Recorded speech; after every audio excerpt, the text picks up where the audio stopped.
오늘 이 새벽에 은혜 받으신 하나님 말씀은 창세기 29장 31절에서 35절까지 말씀입니다. 창세기 29장 31절에서 35절까지 말씀으로 구약성경 42면 전후에 기록되어 있습니다. 우리 한 목소리로 함께 봉독하겠습니다. 여호와께서 레아가 사랑받지 못함을 보시고 그의 태를 여섰으나 라헬은 자녀가 없었더라. 레아가 임신하여 아들을 낳고 그 이름을 르우벤이라 하여 이르되 여호와께서 나의 괴로움을 돌보셨으니 이제는 내 남편이 나를 사랑하리로다 하였더라. 그가 다시 임신하여 아들을 낳고 이르되 여호와께서 내가 사랑받지 못함을 들으셨으므로 내게 이 아들도 주셨도다 하고 그의 이름을 시므온이라 하였으며 그가 또 임신하여 아들을 낳고 이르되 내가 그에게 새 아들을 낳았으니 내 남편이 지금부터 나와 연합하리로다 하고 그의 이름을 레위라 하였으며 그가 또 임신하여 아들을 낳고 이르되 내가 이제는 여호와를 찬송하리로다 하고 이로 말미암아 그가 그의 이름을 유다라 하였고 그의 출산이 멈추었더라. 아멘. 오늘 이 본문의 말씀을 가지고 하나님의 방법으로 결핍을 채우시는 하나님이라는 제목으로 말씀 함께 나누고자 합니다. 누구나 부족함 없는 삶을 원합니다. 결핍 없이 살아가기를 원하죠. 그러나 세상에서 결핍이 없이 살아가는 사람은 없습니다. 오늘 본문에 등장하는 한 여인도 큰 결핍을 안고 살아가고 있습니다. 어떤 결핍입니까? 아내로서, 여인으로서 남편의 사랑을 받지 못한다는 커다란 결핍을 안고 살아가고 있습니다. 오늘 본문의 말씀은 남편에게 사랑받지 못한 여인, 이 레아의 이야기를 담고 있습니다. 레아의 인생은 참 비극적입니다. 야곱이 레아의 동생 라헬을 사랑하여서 7년간 일하고 무보수로 일하고 그 대가로 삼촌 라반에게 라헬을 달라고 요청을 하죠. 그런데 라반은 신랑 신부의 첫날 밤에 라헬이 아닌 라헬의 언니 레아를 야곱에게 들여보냅니다. 다음날 아침 이 사실을 알게 되는 이 야곱이 삼촌이자 이제 장인이 된 라반에게 이 레아를 앞에 두고 따집니다. 어찌하여서 내가 사랑했던 여인 라헬이 아니라 이 여인 레아를 여기 두었느냐 이렇게 따져 묻습니다. 레아를 아내로서 거절한 것이죠. 우리가 옛날에 그 첫날 밤에 소방 맞은 여인의 그 이야기를 우리가 듣곤 했는데 쉽게 얘기해서 이 여인이 소방 맞은 것입니다. 레아가 야곱을 사랑했었는지는 알 수가 없습니다. 성경에 기록하고 있지 않습니다. 그러나 아마도 우리가 추측컨대 레아가 이 야곱의 장막에 들어간 것은 아버지의 요청, 아버지의 요청이라기보다 아버지의 사실 강요 때문에 들어갔을 확률이 높습니다. 당시 이 가부장적인 사회에서 딸이 아버지의 어떤 부탁이나 명령을 거절하는 것은 상상할 수 없는 일이었습니다. 마지못해 동생인 척하고 지금 야곱의 장막에 들어갔습니다. 그러니까 레아로서 자신을 당당히 밝히고 레아로 들어간 것이 아니라 레아가 라헬인 척하고 속이고 들어간 것입니다. 아마 밤새도록 아무 말도 하지 못했을 것이죠. 들통날까 봐 아무 소리도 내지 못했을 것입니다. 그리고 날이 새자 삼촌에게 속은 것을 알게 된 야곱이 자신을 바로 앞에 세워두고 자신의 목전에서 삼촌에게 왜 이 여자가 여기 있냐고 따져 물었을 때 이 레아의 삶은 아마 그 순간에 산상조각 나고 말았을 것입니다. 성경은 우리가 어제 본문의 말씀에도 살펴보았지만 라헬에 대해서는 곱고 아리따웠다라고 이야기하는 반면에 레아는 시력이 약했다라고 기록하고 있습니다. 시력이 약했다라는 것은 신학자들 사이에 여러 가지 그 의견이 분분하지만 눈이 시력이 안 좋았다라는 의미보다는 눈에 총기가 떨어졌다라는 말, 해석하면 예쁘지 않았다라는 것입니다.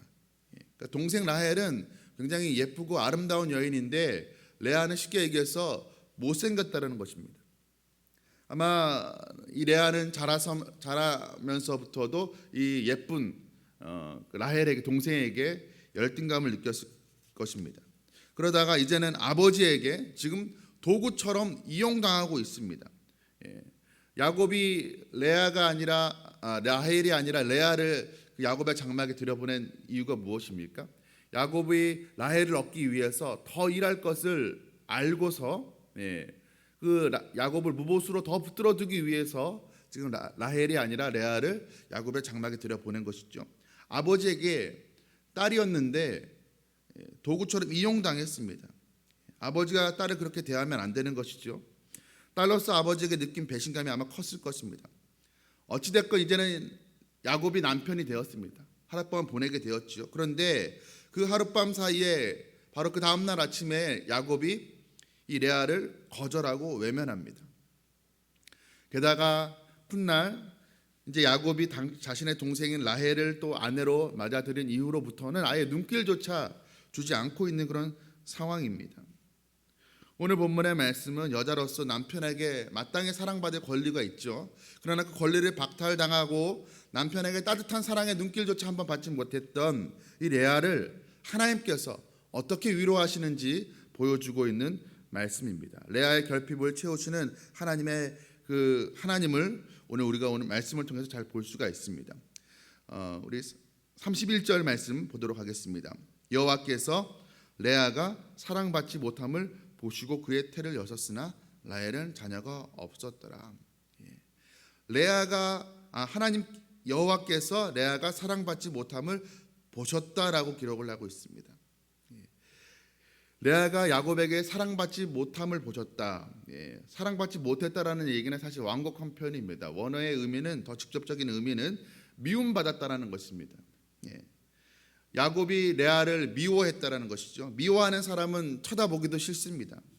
야곱이 레아를 그렇게 대했다라는 것입니다. 그런데 여호와께서는 그렇게 남편에게 사랑은커녕 미움받는 여인 이 레아를 보셨다라고 성경은 기록하고 있습니다. 남편 야곱은 레아를 돌보지 않았지만 하나님께서는 그녀를 보셨습니다. 남편 야곱은 레아를 거들떠 보지도 않았지만 하나님께서는 사랑의 눈길로 그녀를 바라보셨다라는 것입니다. 남편에게 사실 이 사랑받지 못했던 이 가련한 여인 이 레아는 남편에게만 관심받지 못했던 것이 아니었습니다. 동생에게도 아버지에게도 사실 자신의 울타리가 되어 주어야 할 그 가족 그 누구도 그녀 편에 서지 않았습니다. 레아 주변에는 그녀를 위로해주고 그녀를 위해주고 돌봐줄 사람이 한 명도 없었습니다. 그런데 하나님께서는 그런 레아의 삶을 보시고 그녀에게 관심을 가져주셨습니다. 보셨다라는 것, 하나님께서 오늘 레아의 삶을 보셨다라고 말씀하고 있는데, 보셨다라는 의미는 그냥 바라만 봤다, 지켜만 보고 구경했다라는 그런 뜻이 아니죠. 하나님께서 그녀의 삶에 직접적으로 개입하시고 역사하셨다라는 것을 의미합니다. 어떤 방법으로 하나님께서 그녀의 삶에 역사하시기 시작하십니까? 그녀의 태를 열어주셨습니다. 태를 열어주셔서 이제 아이를 낳기 시작합니다. 32절의 말씀입니다. 레아가 임신하여 아들을 낳고 그 이름을 르우벤이라 하여 이르되 여호와께서 나의 괴로움을 돌보셨으니 이제는 내 남편이 나를 사랑하리로다 하였더라. 레아가 하나님께서 태문을 열어주셔서 아들을 낳게 되었습니다. 근데 그 아들의 이름을 르우벤이라고 합니다. 그렇게 지었습니다. 뜻은 여호와께서 나의 고통을 보셨다라는 그런 뜻입니다. 또 다른 뜻은 보라 아들이다라는 뜻도 담고 있습니다. 이제 아들을 내가 낳았으니까 나의 남편이 야곱이 나를 사랑해 줄 것이라는 어떤 기대를 담고 있는 표현입니다. 여전히 남편은 자신을 외면하고 있지만 레아는 또 한편으로는 여전히 그 남편의 사랑을 받기를 갈급해하는 모습을 볼 수가 있습니다. 그리고 또다시 임신해서 둘째 아들을 낳았는데 그 둘째 아들의 이름은 시므온이라고 짓습니다. 이 이름의 뜻은 여호와께서 내가 사랑받지 못하는 그 하소연을 들으셨다라는 뜻을 가지고 있습니다. 그리고 또다시 임신을 합니다. 셋째 아들을 낳았는데 이름을 이번에는 레위라고 짓습니다. 레위는 연합이라는 뜻입니다. 이제 내가 아들을 셋이나 낳았으니까 남편도 별 수 없이 이제 나에게 매이게 되겠지, 나와 연합하겠지. 지금 몸은 연합하고 있지만 마음은 전혀 연합하지 않고 있는 상황입니다. 그런데 내가 이렇게 아들을 많이 낳았으니까 이제 남편도 나에게 마음을 주겠지라는 그런 그녀의 마음을 보여주는 그런 이름입니다. 여러분 지금 새 아들을 낳았습니다. 새 아들의 이름을 한번 보십시오. 그 새 아들의 이름 르우벤, 보라 아들이다. 하나님께 나의 고통을 들으셨다, 보셨다. 시므온, 또 하나님께 나의 하소연을 들으셨다. 레위, 이제 남편이 나와 연합할 것이다. 지금 이 이름을 보아서 레아가 얼마나 그녀의 삶의 그 결핍으로 인해서 아파하고 힘들어했는지 우리가 잘 알 수가 있습니다. 얼마나 남편의 사랑에 갈급해했는지를 보여주는 이름들입니다. 하나님께서는 이렇게 남편에게 사랑받지 못한 이 여인, 그래서 괴로워하고 힘들어하고 있는 이 여인에게 아들을 통해서 하나님께서는 위로해 주셨습니다. 사랑받지 못하는 여인에게 하나님께서 선택하신 위로와 은혜는 많은 아들을, 자손을 주는 것이었습니다. 사실 오늘날에는 뭐 자식이 많다는 게 크게 복으로 느껴지지 않을 수도 있습니다. 그러나 그 당시에는 이 여인들에게 많은 자손을 낳는 것이 최고의 복으로 여겨지던 그런 시대였습니다. 우리가 이 말씀을 보면서 이런 의문을 가질 수도 있습니다. 하나님께서 야곱으로 하여금 레아를 좀 사랑하게 해주시지, 하룻밤 사이에 그 레아가 야곱의 외면을 받았던 것처럼 하나님께서 마음만 먹으시면 하룻밤 사이에 또 레아를 사랑할 수 있게도 만드셨을 것 같은데 왜 하나님께서 그런 방법을 취하지 않으셨을까? 아마 레아는 밤마다 하나님께 그렇게 부르짖어 기도하지 않았겠습니까? 남편이 나를 좀 사랑할 수 있게 해달라 그렇게 기도하지 않았겠습니까? 그런데 하나님은 그런 방법을 택하시지 않았습니다. 그것은 사실 우리의 짧은 생각입니다. 사실 야곱과 그 레아의 결혼 생활은 처음부터 어떤 문제를 안고 있었습니다. 왜 그러냐면 야곱과 레아의 그 1대1의 결혼 생활이 아니었습니다. 거기에 또 한 명의 여인이 있죠. 라헬. 셋이 함께하는 이 결혼 생활이었습니다. 야곱이 두 아내를 두었기 때문에 한 여자가 행복하면 한 여자는 불행할 수밖에 없습니다. 두 여자가 동시에 행복할 수는 없습니다. 그렇죠? 남자가 여인을 두 여자를 똑같이 동일하게 사랑할 수는 없는 것이죠. 지금 레아가 불행한 이유가 무엇입니까? 야곱이 자신보다 자신의 동생 라헬을 더 사랑하기 때문에 불행한 것이죠. 그런데 만약에 하나님께서 이 레아의 기도에 응답하셔서 레아가 야곱의 사랑을 독차지하게 된다면 또 반대로 이번에는 라헬이 불행해질 수밖에 없는 것입니다. 그래서 하나님께서는 레아가 야곱의 사랑을 독차지하는 그런 방법이 아니라 다른 방법으로 그녀의 결핍을 채우신 것입니다. 여러분, 우리가 우리 인생 살아갈 때 인생이 내 뜻대로 되지 않고 원치 않는 방향으로 흘러가서 괴로울 때가 많이 있습니다. 그런데 하나님께서는 꼭 우리가 원하는 방법으로, 우리가 기대했던 방법으로 우리의 삶을 결핍을 채우시는 것이 아니라 다른 방법으로 우리를 채우시고 위로하시고 또 새로운 비전을 품게 하시는 줄 믿으시기 바랍니다. 우리가 그런 그분을 믿고 따라갈 때 우리가 기대하지 못했던, 내가 계획하지는 않았지만 내가 기대하지 않았던 훨씬 더 좋은 인생을 우리가 살게 될 것입니다. 마침내 이 레아도 많은 자손을 자신이 낳게 된 것이 하나님의 은혜라는 사실을 이제 깨닫게 되는 순간이 오게 됩니다. 오늘 본문 35절 말씀입니다.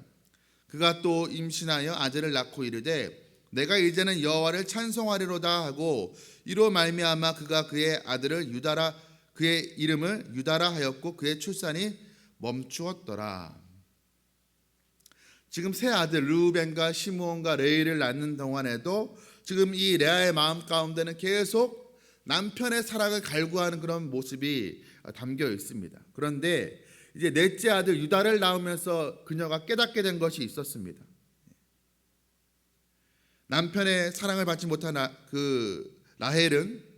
레아는 남편의 사랑을 받고 있는 지금 자신의 동생 라헬은 보니까 지금 아이를 하나도 낳지 못하고 있습니다. 그런데 남편의 사랑받지 못해서 지금 힘들어하고 있는 레아 자신은 보니까 자신의 아들을 계속해서 낳고 있는 거예요. 이걸 보니까 비로소 이것이 하나님이 나의 결핍을 채우는 하나님의 은혜라는 것을, 하나님의 위로라는 것을 그녀가 깨닫게 되었습니다. 그동안에는 아들을 계속 낳고 있어도 남편이 자신을 사랑해 주지 않는 것에 대한 그 서러움과 안타까움 때문에 하나님께서 복을 주시고 있는데도 그것이 복인지 깨닫지 못하고 있었는데 이제는 하나님께서 베풀어 주신 그 은혜에 대해 그녀가 깨닫게 된 것이었습니다. 지금 내가 아들을 계속 낳고 있는 것이 지금 라헬은 전혀 아들을 하나도 낳지 못하고 있는데 나는 계속해서 아들을 낳고 있는 거 보니까 이것이 하나님의 은혜라는 사실을 그녀가 깨닫게 됩니다. 감사하게 됩니다. 그래서 그 넷째 아들의 이름을 무엇이라고 하냐면 유다라고 짓습니다. 이 유다의 이름의 뜻은 찬양입니다. 찬양. 앞선 세 아들의 이름에는 남편의 사랑을 갈구하는 그런 표현이 담겨 있습니다. 그런데 이제 넷째 아들을 낳고 난 이후에 유다라는 이름에는 그 남편을 갈구하는 그런 그 내용이 담겨 있지 않습니다. 그저 내가 하나님을 찬양합니다, 하나님께 감사합니다라는 그런 표현을 담고 있는 이름입니다. 지금 레아는 이제 비로소 넷째 아들 유다를 넣고 이제 내가 남편에게 집착하는 마음을 이제 내가 내려놓고 이제 남편은 나를 돌보고 있지 않지만 나를 돌보고 나에게 복을 주시고 나를 위로하시는 내가 하나님을 바라봐야 되겠다, 하나님을 섬겨야 되겠다라는 그런 결단을 내리고 있는 것처럼 보입니다. 우리가 오늘 말씀을 보면서 우리가 때로 우리의 참 기도가 빨리 응답되지 않고 우리의 인생에 한숨이 많고 슬픔이 있고 하나님께서 왜 내 원하시는 방법으로 좀 응답해 주지 않을까 그런 마음을 품을 때가 있습니다. 그런데 우리가 그렇다 하더라도 하나님 이것 아니면 안 됩니다라는 그런 마음을 우리가 좀 내려놓게 되기를 원합니다. 아마 레아도 셋째 아들을 낳을 때까지는 하나님 남편이 나를 사랑해 주는 방법 아니고서는 내 인생에 행복할 수 없습니다라고 고집했을지 모릅니다. 그러나 넷째 아들을 낳고 난 이후에는 하나님 내가 원했던 것은 아니지만 하나님이 주시는 것으로 인해서 내 인생의 결핍이 채워질 수 있습니다라는 것을 그녀가 고백하게 됩니다. 우리도 그러하기 원합니다. 내가 기대하고 내가 원했던 그림이 아니라 할지라도 하나님께서 주시는 또 다른 방법을 통해서 우리의 결핍이 채워지는 은혜가 우리의 삶 가운데 있기를 간절히 소원합니다. 레아가 원한 것은 남편 야곱의 사랑이었지만 하나님은 그녀에게 아들을 주심으로 하나님의 은혜와 사랑을 베풀어 주셨습니다. 우리가 잘 알고 있는 그 나라는 그 찬양 복음성가를 알고 있죠. 그 복음성가를 작사한 그 뇌성마비 중증 장애인 그 송명희 시인이 그 찬양에서 이렇게 고백을 합니다. 나 남이 가진 재물이나 또 지식이나 또 건강도 없지만 공평하신 하나님이 나 남이 갖지 못한 것을 갖게 하셨다라는 그런 고백을 하는 것을 우리가 잘 알고 있죠. 우리가 세상 살아가면서 저 사람은 많이 가졌는데 나는 많이 갖지 못했어. 저 사람은 좋은 환경인데 나는 그렇지 못해. 우리가 비교하면서 때로는 우리가 아쉬움을 갖고 아쉬움을 넘어서 안타까움을 가질 때가 있지 않습니까? 그리고 다른 사람의 인생을 우리가 부러워할 때가 있습니다. 왜 나는 레아인가? 나도 참 라헬과 같은 삶을 살고 싶은데 왜 나는 어찌하여 레아인가라는 그런 마음을 가지고 부러워할 때가 있습니다. 그러나 사실 하나님 우리에게 다른 것으로 채워주시고 위로해 주신다는 사실을 우리가 깨닫는다면 우리도 하나님께 감사하며 찬송할 수 있게 될 것입니다. 우리가 오늘 또 레아의 그 이야기를 보면서 한 가지 또 깨닫는 것이 있습니다. 하나님께서 그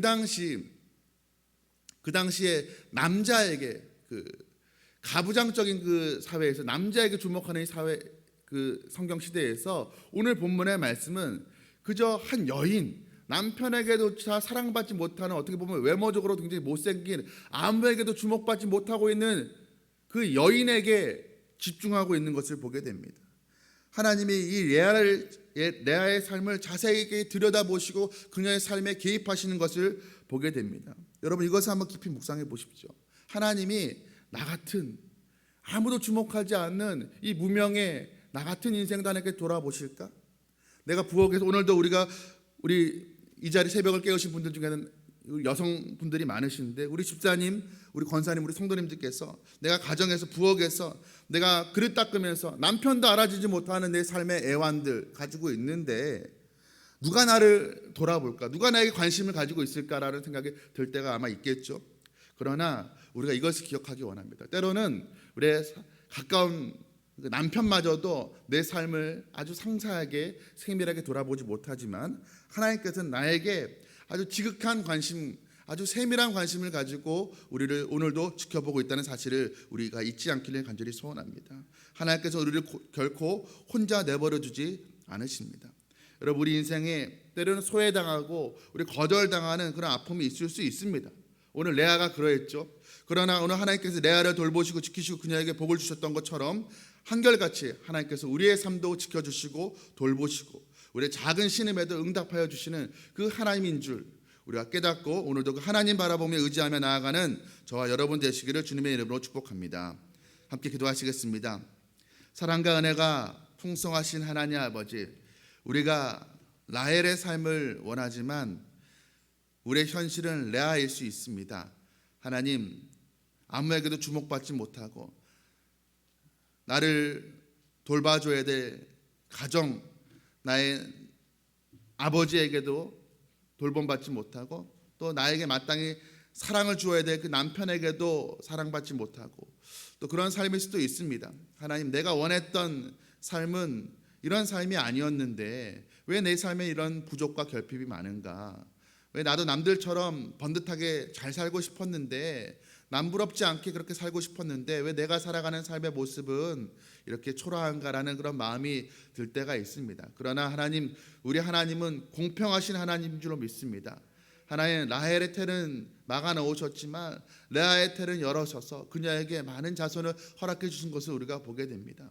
하나님 아버지, 내가 원했던 방법으로가 아니라 하나님의 방법으로 우리의 삶의 결핍을 부족을 채워주신다는 사실을 우리가 깨닫게 하여 주시고 하나님, 그런 영의 눈을 떠서 바라볼 때 하나님께서 이미 우리에게 다른 방법으로 우리의 삶을 위로하고 축복하고 계신다는 사실을 깨닫게 하여 주시옵시고 우리도 오늘 레아처럼 하나님을 찬양합니다. 이제까지는 내가 하나님 내게 주신 복을 깨닫지 못해서 하나님 찬양하지 않았는데 하나님, 이제 내가 깨닫습니다. 이미 하나님께서 내게 복을 주고 계셨습니다라고 하나님 고백하면서 하나님께 찬양하며 감사하며 살아가는 우리의 인생에 되게 축복하여 주시옵소서. 예수 그리스도의 이름으로 간절히 기도드리옵나이다. 아멘.